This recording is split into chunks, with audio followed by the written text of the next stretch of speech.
Anak laki-laki itu memakai kacamatanya. Dia melihat almarhumah ibunya lagi lalu bergegas memeluknya. Namun ia menembus tubuhnya. Ibunya meninggal dalam kebakaran. Dia sekarang berubah menjadi roh. Dia merasa aneh kenapa bisa melihatnya. Dia buka kacamata lalu ibunya langsung hilang.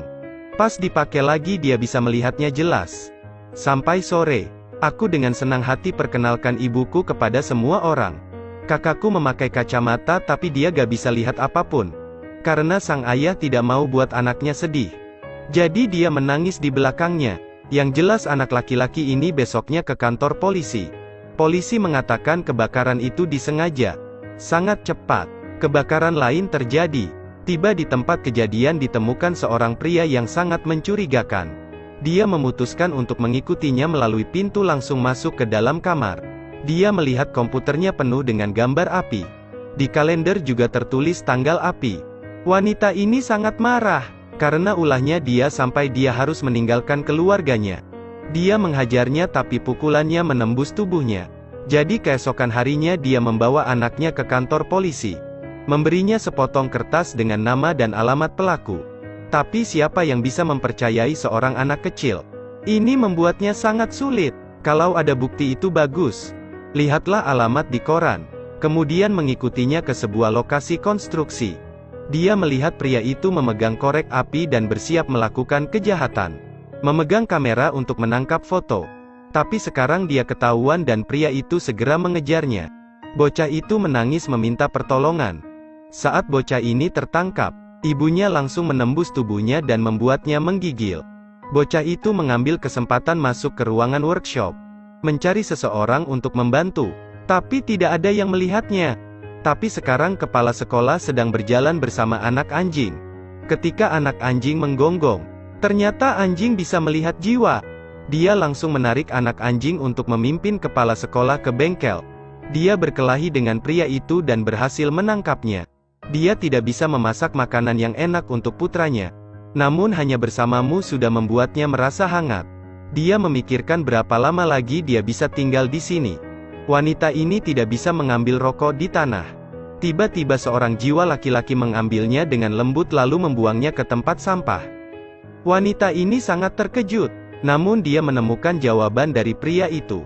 Saat keduanya berbicara, ketahuan bahwa ia selalu menyesal. Karena tidak mungkin untuk mengucapkan selamat tinggal dengan lembut.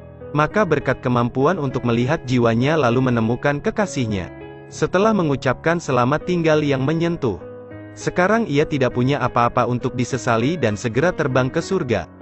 Seandainya aku bisa meninggalkan urusan dengan anakku, aku akan menghilang dari dunia. Roh wanita ini diam-diam melindungi keluarganya. Hoang sebenarnya bukan putri kandungnya. Dia selalu ingin memanggil seorang ibu tetapi dia sudah meninggal dunia. Walaupun sang ayah tidak tahu bagaimana caranya berubah menjadi arwah di sisinya. Tetapi dalam hatinya dia masih ada.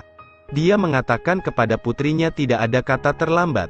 Maka Hoang mengucapkan selamat tinggal dan aku minta maaf kepadamu karena tidak menjadi anak yang baik. Aku memperlakukanmu sebagai anak yang melahirkanmu untuk dewasa nanti.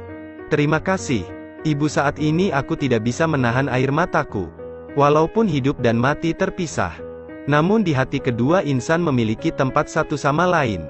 Sangat cepat musim panas telah tiba. Keluarganya pergi ke pedesaan untuk berlibur. Walaupun berubah jadi hantu, tapi masih terus nyalahin orang tua karena menentang saya jadi polisi. Dia masih tidak tahan ingin berdebat beberapa kata. Namun semuanya tak dapat melihatnya.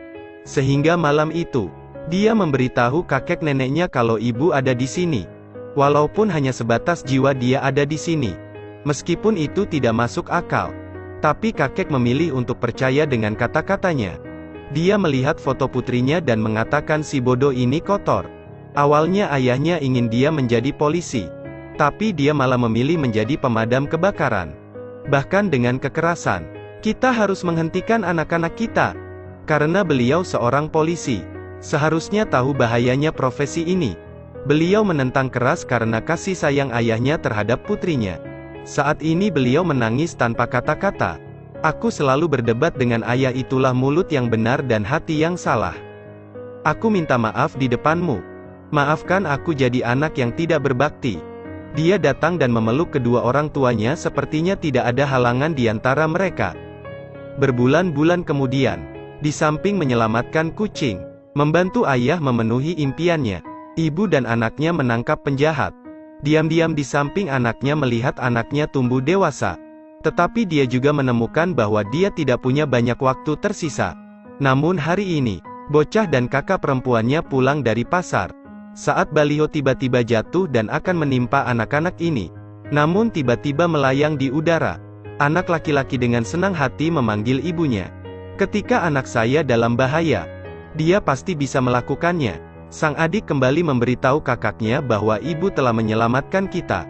Melihat adegan aneh ini, Hoang tidak percaya bahwa ibu masih ada di sisinya. Namun sore itu tubuhku perlahan menghilang. Asalnya karena gelisah sang putra, ia berubah menjadi semangat di sampingnya. Namun waktu terus berjalan dan anaknya makin tumbuh. Dia melihat anaknya semakin aktif dan prestasinya terus-terusan meningkat. Dia juga tidak memilih-milih makanan lagi. Saat masuk ke kamar, mereka sedang menyiapkan kejutan ulang tahun untuk ibunya. Tapi di mata bapaknya pemeran utama pesta tidak ada. Karena tidak mau mengecewakan anaknya, dia berpura-pura merayakan bersama. Ibu di surga pasti senang melihat ini. Tapi dia bilang mama belum di surga. Dia masih ada di samping kita. Namun ayah masih tidak percaya sehingga menyuruh semua orang tiup lilin bersama-sama. Istrinya tiba-tiba meniupnya. Sang suami tidak bisa menahannya untuk mempercayainya saat ini. Walaupun gak bisa lihat istrinya, tapi tetap suka saling memandang. Dia dengan semangat mencium suaminya. Lalu dia merinding di seluruh tubuh. Saat ini dia begitu semangat. Keluarga ini akhirnya mengobrol semalaman. Namun ketika Yuner pergi ke atap sendirian, ia tahu bahwa ia akan segera pergi. Namun hari itu benar-benar telah tiba. Tidak sengaja bocah ini jatuh dalam kontes berlari. Sudah saatnya orang-orang datang membantunya bangun. Dia mencoba untuk bangkit lagi, lalu dengan pincang berlari hingga garis finish. Melihat kejadian itu, dia tahu bayinya sudah tumbuh. Pulang ke rumah, orang-orang bersorak. Lalu dia tahu bahwa ibunya akan segera menghilang. Dia bilang ibu sebentar lagi akan pergi. Suasana tiba-tiba berhenti saat ini. Lalu orang-orang datang ke pantai. Disinilah dia dan suaminya bertemu. Inilah awal dari kebahagiaan. Jadi biarkan dia berakhir dengan bahagia. Dulu kamu tidak bisa membantu, tetapi sekarang kamu bukanlah seorang anak kecil yang pemalu lagi di kelas. Dia tumbuh semakin besar sehingga ibu hampir tidak menyadarinya. Kamu harus jadi anak yang bisa diandalkan. Jadi, pergilah ke sekolah meski ibu tidak lagi di sampingmu. Kamu tidak boleh merasa kesepian. Kita akan bersama selamanya. Setelah lengan terbuka lebar, dia mengira tidak akan pernah bisa memeluk anaknya. Tapi sekarang dia memeluknya erat. Arwah sang ibu perlahan-lahan memudar dan terbang ke surga. Cerita pun berakhir.